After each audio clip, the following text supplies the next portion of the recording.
Hi, అందరూ ఎలా ఉన్నారు? ఈరోజు మీకోసం ఒక చిన్న స్టోరీ. అనగనగా ఒక ఊరు. ఆ ఊరిలో ఒక తండ్రి, తల్లి, కొడుకు, కూతురు ఉన్నారు. ఒక యావరేజ్ మిడిల్ క్లాస్ ఫ్యామిలీ. చాలా హ్యాపీగా జరిగిపోతుంది. వాళ్ళ పాప పెద్దదైంది. పెళ్లి చేయాలని చెప్పి ఒక మంచి సంబంధం చూసి పెళ్లి చేద్దామని డిసైడ్ అయ్యారు. ఒక మంచి అబ్బాయిని చూసి పెళ్లి చేశారు. ఒక రూపాయి కట్నం తీసుకోలేదు. అబ్బా, ఎంత మంచి వాళ్ళకిచ్చి పెళ్లి చేశానో నా కూతుర్ని అని చాలా హ్యాపీగా ఉన్నారు. ఒకరోజు వాళ్ళ పాప నుంచి ఫోన్ వచ్చింది. నాన్నగారు, మీ అల్లుడు వేరే అమ్మాయితో మెసేజ్లు చేయడం చూశాను. అడిగితే తన ఎక్స్ లవర్ అని చెప్తున్నాడు. నాకేం చేయాలో అర్థం కావట్లేదు నాన్నగారు అని ఫోన్ చేసింది.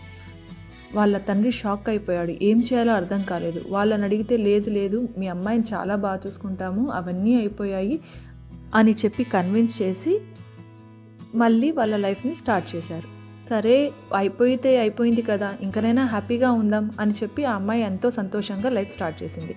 వాళ్ళకు పాప పుట్టింది. హ్యాపీగా జరుగుతుంది. ఇప్పుడు మళ్ళీ తన భర్త తన ఆఫీస్లో ఉండే అమ్మాయిలతో మళ్ళీ చాట్ చేయడం, ఫ్లర్ట్ చేయడం, సో మళ్ళీ స్టార్ట్ అయింది. తను అది మళ్ళీ చూసి ఏంటిది అని అడిగితే, సో నా ఇష్టం ఏంటి అది సో అని మాట్లాడారు. తను ఏం చేయాలో అర్థం కాక పెద్దవాళ్ళని ఆశ్రయించింది. అందరూ కూర్చొని మాట్లాడి అతనికి మందలించి కాపురానికి మళ్ళీ పంపించారు. ఆ తరువాత అతనికి హార్ట్లో కొంచెం ప్రాబ్లం ఉందని తెలిసింది. సో ఇన్కమ్ ఆగిపోయింది. తనే ఒక చిన్న జాబ్ చేసుకుంటూ అత్త, మామని, భర్తని, పిల్లని పోషించుకుంటూ ఉంది. తరువాత అతను క్యూర్ అయ్యాక మళ్ళీ జాబ్ స్టార్ట్ చేశాడు. తర్వాత మళ్ళీ ఒక అమ్మాయితో ఫ్లర్ట్ చేయడం స్టార్ట్ చేశాడు. ఎందుకు ఇలా చేస్తున్నావు అని అడిగితే కొట్టడం స్టార్ట్ చేశాడు.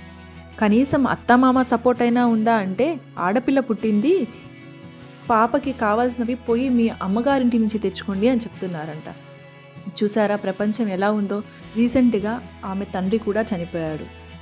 తమ్ముడు ఏదో చిన్న ఉద్యోగం చేసుకుంటూ బతుకుతున్నాడు. ఇటు అత్తగారింట్లో ఉండలేక, అటు అమ్మగారింట్లో ఉండలేక తను ఎంత బాధపడుతుందో కదా. చూసారా ప్రపంచం ఎలా ఉందో, ప్రపంచం ఎంత మారిందో కదా. కానీ ఇలాంటి మగవాళ్ళు తరాలు మారినా, యుగాలు మారినా అలాగే ఉంటున్నారు. అలా అని అందరూ మగవాళ్ళు అలా ఉంటారని కాదు. ఇంకా కొంతమంది మగవాళ్ళు ఇంకా పాత ప్రపంచంలోనే బతుకుతున్నారు. ఆడపిల్లని రెస్పెక్ట్ చేయాలి. తనకంటూ ఒక అభిప్రాయాలు ఉంటాయి. అతన్ని నమ్మి పెళ్లి చేసుకొని తప్పు చేసిందంటారా? ఏమో, ఇది స్టోరీ కాదు, రియల్ లైఫ్. మీరు ఏమంటారు? Please comment and subscribe the channel, and thanks for spending your valuable time with me.